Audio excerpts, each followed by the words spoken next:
Is your English Bulldog begging all the time and you just have no idea what to do about it? Well, don't worry, we've got the video for you.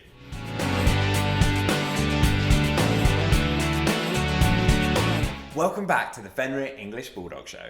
My name's Joe and I'm a certified canine leader here at FenrirCanineLeaders.com. We are dedicated to helping you learn everything you could possibly want to know about the English Bulldog, and then how to become a high-level canine leader so you can raise your very own. So if you're new here, don't forget to subscribe and turn on that notification bell so you never miss a future upload. If your English Bulldog is begging all the time, that can become incredibly frustrating for you and for your family. So today we're going to be tuning into a webinar that the canine behaviourist and founder of FenrirCanineLeaders.com, Will, has recorded all about dogs that won't stop begging and how to deal with that situation. So over to you, Will. So in today's quickfire webinar, we're going to talk about one of the most common but definitely lower on the spectrum in terms of severity of behavioural problems, and that's with dogs begging. Now, for me, we're going to go over this one quite quickly because it really doesn't need too much time or intricate finesse in terms of an advanced canine behaviour modification program. Whether you are struggling with begging with your dog at home or you're thinking about getting into a professional capacity of working with dogs, begging really is quite a simple one. Now, again, I always talk about fixing things at the root cause of a problem rather than focusing on the symptom of a root cause, and begging is definitely one of those scenarios where begging is absolutely a learnt behaviour, and it is if it has become a learnt behaviour, it means that the owners weren't overly aware of it becoming a learnt behaviour or what they were doing in order to cause that learnt behaviour from happening. And just how a dog can learn to beg for food and it become an obnoxious, annoying behaviour, they can also learn to not beg for food. So what I like to do is always strip it back and make the owner understand where begging comes from and how it's actually their fault, not the dog's fault. Now again, begging is one of those behaviours that a dog will test. Every single dog will, usually in puppyhood. The problem is when they're begging and they're incredibly cute, it is very easy for us to then give them praise, attention, food, anything that it is that they want. That dog then very simply learns this behaviour of me begging gets me the desired response, therefore I am going to beg more and more and more. It's a very basic principle of operant conditioning. We have accidentally positively reinforced the behaviour of begging. When we positively reinforce a behaviour, that behaviour will be seen more frequently. It's very simple. Now, it gives us two options when it comes to breaking down that behaviour and stop it from happening. We can kind of go the slower approach of simply redoing that and positively reinforcing the desired behaviour and simply ignoring begging, and the dog over time will start to learn. When I beg, I used to get the desired response and now I don't. However, if I'm calm, quiet, well-mannered, I get the desired response. Over time, begging will start to happen less frequently because we're completely ignoring it. And calm, desirable behaviours of being quiet and well-mannered will start to increase.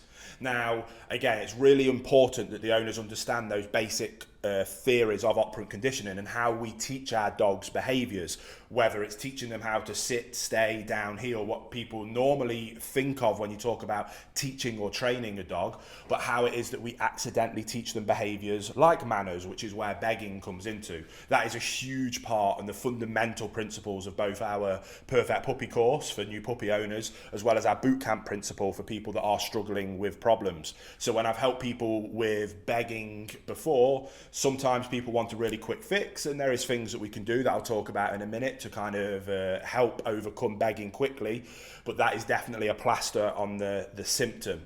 What we always like to do is teach owners how to become high-level canine leaders, and this is one of those behaviours that is fascinating.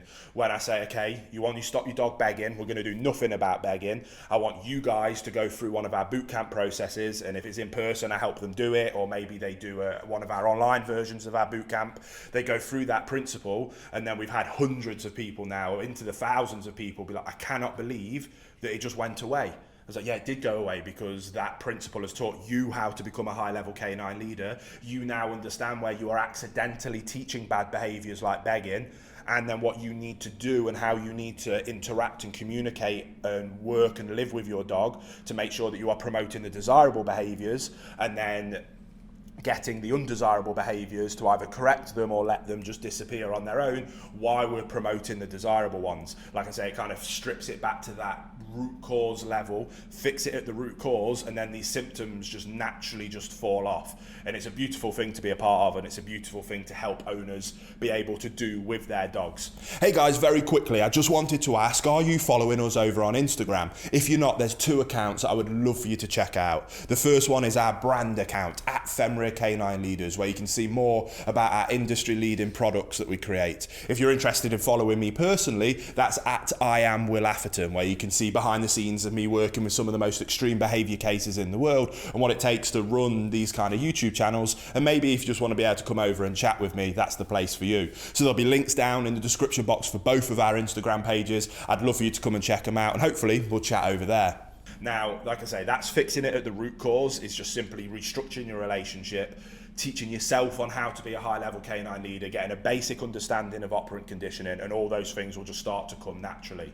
Takes a few weeks to a month. That's why our bootcamp process is a month. And if you are interested in that, by the way, there'll be a link down in the description box below. But it's just about restructuring that relationship and about you understanding where you're going wrong and what you should be doing differently, and what you should be doing to promote good behaviours and discourage bad ones. Now, if you want to fix bagging much more quickly, we can take a more corrective approach. Again, it's definitely one of those things. It's a tool in our toolbox. We can use it, but I'd like to really encourage people to fix the root cause problem first, because then that means that we can do all of these things from a place of leadership and a balanced approach. But it's a balanced approach through being firm and fair and not having to resort to quick fix corrective methods. For a behaviour like begging is extreme. When I talk about especially physical corrections, I have my 3 principles of what justifies a physical correction. Is that dog causing harm to another dog, other animal, or a human? Physical harm, that is. Then if the answer is yes, then for me it justifies the use of physical corrections. Is that dog causing severe harm to itself? Again, that justifies physical correction if the answer is yes. Is that dog destroying personal physical property? If the answer again is yes, then it justifies the use of physical correction. That's just how I work. Begging doesn't really answer yes to any of those questions, so I don't necessarily like to justify especially a physical corrective measure. Now, what we can do is use verbal corrections. Again, verbal corrections only really work efficiently when you are a good, calm, consistent leader. You've built a good relationship with your dog that sees you as its calm, consistent leader and looks up to you for guidance and direction, which then means your communication pathways are wide open. And when your communication pathways are wide open, you can verbally communicate what you do want, but also what you don't want. So if you do want to take a more verbally corrective approach to fixing begging, well, we still need to go back and address leadership, relationship and communication in that order. But if we do have those things established, we can do a very firm verbal correction when begging happens. We can use my correct, redirect, reinforce approach. So the begging behavior happens instantly. We come in with a no, whatever marker we want to use, whatever our verbal correction is, to snap them out of it, make it very clear that that is not something that I want to happen.